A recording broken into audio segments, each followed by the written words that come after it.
तो दर्शकों, देखते ही देखते जून का महीना खत्म होने के कगार में है और अब जुलाई का महीना शुरू होने जा रहा है और मासिक राशि फलादेशी श्रृंखला की भी हम अंतिम परिणाम में पहुंचने वाले हैं। और आज के इस वीडियो में चर्चा करेंगे हमारी 10वीं राशि मकर राशि के बारे में, यानी उनके लिए आने वाला जुलाई का महीना कैसे रहेगा, क्या ग्रह गोचर की स्थिति उनके जीवन में प्रभाव डालेगी, फिर वो चाहे स्वास्थ्य क्यों ना हो, शिक्षा और करियर क्यों ना हो, और कार्यक्षेत्र का माहौल क्यों ना हो, व्यवसाय बिजनेस में किस प्रकार की संभावनाएं बनेंगी या प्रेम संबंध में किस प्रकार की संभावनाएं बनेंगी, और विवाहित जीवन कैसा रहेगा, इसकी चर्चा हम करेंगे आज के इस वीडियो में। और साथ ही कुछ बताएंगे ज्योतिषीय प्रमाणिक उपाय, तो वीडियो के अंत तक आप जरूर बने रहें। हरे कृष्ण दर्शकों, वैदिक एस्ट्रो केंद्र में आपका स्वागत है। मैं ज्योतिष आचार्य पूजा। तो मकर राशि वाले अपनी जन्म राशि या लगन के अनुसार देख सकते हैं जो ग्रह गोचर की स्थिति बनने जा रही है जुलाई के महीने में, वो इस प्रकार है। राहु आपके द्वितीय भाव में गोचर कर रहे हैं और शनि आपके लग्नेश तृतीय भाव में गोचर कर रहे हैं। शुक्र आपके पंचम भाव में गोचर कर रहे हैं और छठे भाव में बुध बृहस्पति के साथ सूर्य गोचर कर रहे हैं। बुध आपके सप्तम भाव में गोचर कर रहे हैं और केतु के साथ मंगल अष्टम भाव में गोचर कर रहे हैं। कुछ परिवर्तन देखेंगे, जैसे कि शनि जो है 13 जुलाई को वक्री अवस्था में आ जाएंगे आपके तृतीय भाव में गोचर करते हुए। सूर्य 16 जुलाई को कर्क राशि में प्रवेश कर जाएंगे, यानी सूर्य जो है आपके सप्तम भाव में बुध के साथ युति बनाएंगे। इसके अलावा बुध 16 जुलाई को ही वक्री अवस्था में आ जाएंगे आपके सप्तम भाव में गोचर करते हुए। शुक्र 26 जुलाई को मिथुन राशि में प्रवेश कर जाएंगे, यानी आपके छठे भाव में आ जाएंगे। बृहस्पति के साथ इनकी युति रहेगी। मंगल 28 जुलाई को कन्या राशि में प्रवेश कर जाएंगे, आपके भाग्य स्थान में आ जाएंगे। ये थोड़ा राहत वाली बात रहेगी आपके लिए, और तब तक आप जो है सावधान रहना है। थोड़ा सा आप अपने स्वास्थ्य की अगर हम बात करें, चर्चा करें, तो देखिए अष्टम भाव में केतु मंगल की युति होना और द्वितीय भाव में राहु के साथ, तो ये थोड़ा सा आपके लिए विपरीत बना हुआ है परिस्थिति। और साथ ही बृहस्पति का सूर्य के साथ छठे भाव में, तो सूर्य तो यहाँ से चले जाएंगे मध्य जुलाई में के बाद, और यहाँ पे बृहस्पति रह जाएंगे। तो पेट की समस्या, लीवर से संबंधित समस्या, पाचन की समस्या आपको देखने को मिल सकती है, जो कि बाद में थोड़ी सी आपको बढ़ सकती है।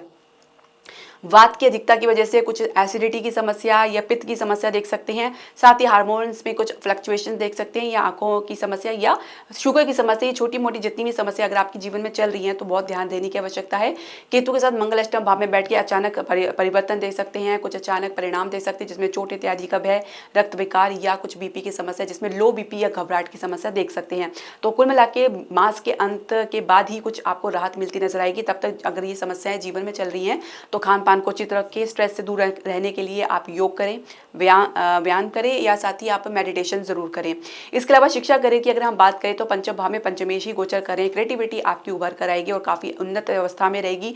परिणाम के लिए आप काफ़ी आश्वस्त तो रहेंगे, लेकिन थोड़ा सा गिरावट देखने को मिल सकता है, क्योंकि आपके एकादश भाव के स्वामी अष्टम भाव में गोचर करें और जो एकादश भाव में मंगल की दृष्टि पड़ रही है, तो गिरावट आप देख सकते हैं। कुछ गलत दिशा में आपके प्रयास जा सकते हैं, जिसमें आपकी एनर्जी, मेहनत और आपकी ऊर्जा जो है खराब हो सकती है। इसके अलावा कॉम्पिटिशन में अच्छी सफलता शुरुआत में अर्जित कर सकते हैं। कार्य क्षेत्र की बात करें, जब अगर आपने शुरुआत कर रखी है या कुछ कैंपस प्लेसमेंट की आप बात करें हैं, कुछ प्रयास करें, तो अभी फिलहाल कुछ सफलता मिलती हुई नजर नहीं आ रही है।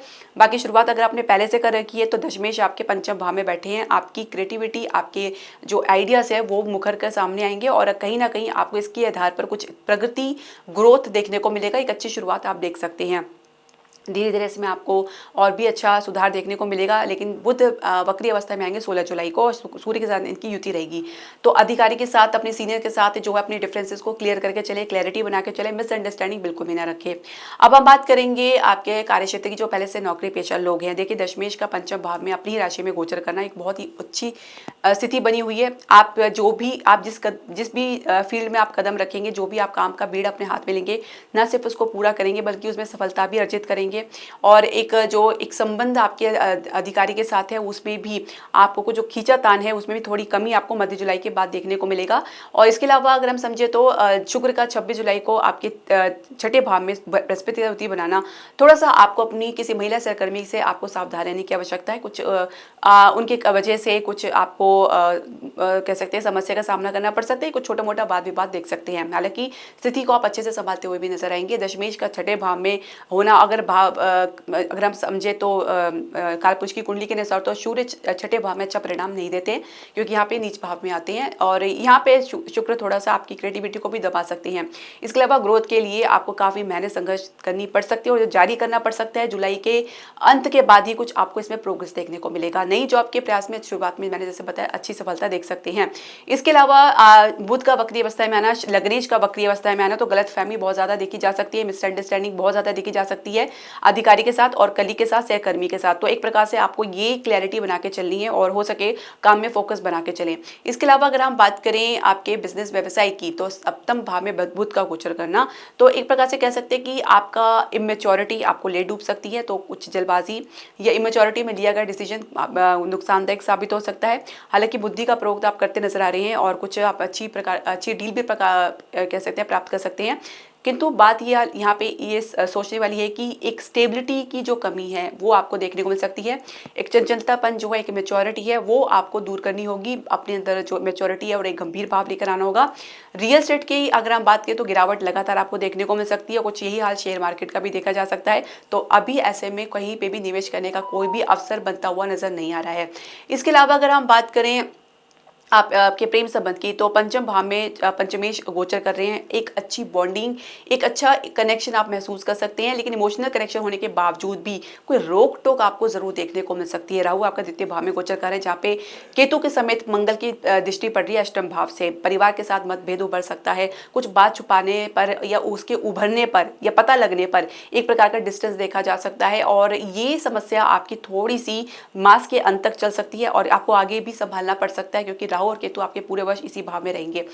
शुक्र का फिर छठे भाव में आना तो इसी गलतफहमी का कुछ रूप झगड़ा ले सकते हैं। तो शुरुआत तो काफ़ी कह सकते हैं कि कल्पना से रह सकती है और रोमांटिक रह सकती है, लेकिन उसके बाद धीरे धीरे स्थिति जो है थोड़ी सी विपरीत आपके लिए बन सकती है।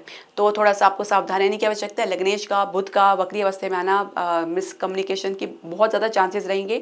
तो ऐसे में अपनी क्लैरिटी बना के चलें। बहुत सी चीज़ें होती जो अब आपके हाथ में नहीं होती और कारणवश आप ग्रहों के प्रभाव से या कुछ अपने कर्मों के प्रभाव से आपको वो कुछ ऐसा व्यवहार कर देते हैं या कह देते हैं, तो जिसका परिणाम आपको देखने को मिलता है। तो फिर भी सावधान रहने की आपको आवश्यकता है। विवाह की चर्चा में जल्दबाजी दिखा सकते हैं। अभी कुछ खास इसमें आपको सफलता मिलती हुई नजर नहीं आएगी। इसके अलावा अगर हम बात करें विवाहित दंपत्ति की, तो आपका एक प्रकार से आप लोगों के बीच में इमोशनल कनेक्शन है और एक अच्छी बॉन्डिंग बनी हुई है। साथ ही जीवन साथी के भीतर चंचलतापन देखा जा सकता है, मैच्योरिटी की कमी देखी जा सकती है। बहुत से मुद्दों को वो लाइटली ले सकते हैं। और इसके अलावा हम बात करें तो आप लोगों के बीच में जो भी सौहार्द बना हुआ है या अलाइनमेंट बनी हुई है, तो उसमें थोड़ा सा आपको एक स्टेबिलिटी लाना पड़ सकता है, क्योंकि सूर्य यहाँ पे आएंगे जल्दी मध्य जुलाई में। थोड़ा सा ईगो की समस्या, ईगो क्लैश देखा जा सकता है। संतान प्राप्ति के लिए शुरुआत काफ़ी अच्छी बनी हुई है। एक अच्छा सुयोग बना हुआ है, तो एक आप कह सकते हैं कि इसका लाभ उठा सकते हैं। इसके अलावा उसके बाद अगर हम बात करें, यानी कि शुक्र 26 जुलाई को जब आपके छठे भाव में आएंगे, तो कुछ मेडिकल ट्रीटमेंट की भी आवश्यकता पड़ सकती है और संतान से आपको अच्छा रिस्पॉन्स या अच्छा संतोष देखने को मिलेगा। उपाय की हम बात कर लेते हैं। देखिए, आपको अपने लग्नेश को मजबूत करना है। वक्री अवस्था में आने वाले हैं, तो थोड़ा सा ये स्लो मोशन में आ जाएंगे, तो परिणाम और भी ज़्यादा स्लो होंगे, क्योंकि शनि वैसे ही स्लो मोशन के ग्रह माने जाते हैं। ऊपर से वक्री अवस्था में आके और भी ज़्यादा स्लो हो जाएंगे। तो कहीं ना कहीं हिम्मत, एक आपकी पराक्रम, एक साहस में कोई कमी देखी जा सकती है और कुछ स्टेप भी आप लेना चाहेंगे तो पीछे हट सकते हैं या कुछ पीछे लेना पड़ सकता है। शनि की मजबूती के लिए आप प्रत्येक शनिवार को गरीब मजदूरों को या कुछ आप तबके लोगों को या बूढ़े लोगों को आप भोजन से, वस्त्र से, जल से आप उनकी सेवा करें। अब गर्मी का समय है तो आप जल से ही सेवा कर सकते हैं। जानवरों की भी, पक्षियों की भी सेवा कर सकते हैं। इसके अलावा हो सके तो आप सोमवार को शिवलिंग पे कच्चे दूध से अभिषेक भी करें। आपके चंद्रमा को मजबूत करेगा। मानसिक स्तर पर आप अपने आप को मजबूत समझेंगे और तभी आप जीवन की प्रत्येक लड़ाई से आप लड़ने में सक्षम रहेंगे। तो दर्शकों, आपके जो भी प्रश्न, सजेशन या क्वेरी आप हमारे कमेंट बॉक्स में ज़रूर डालें। हरे कृष्णा।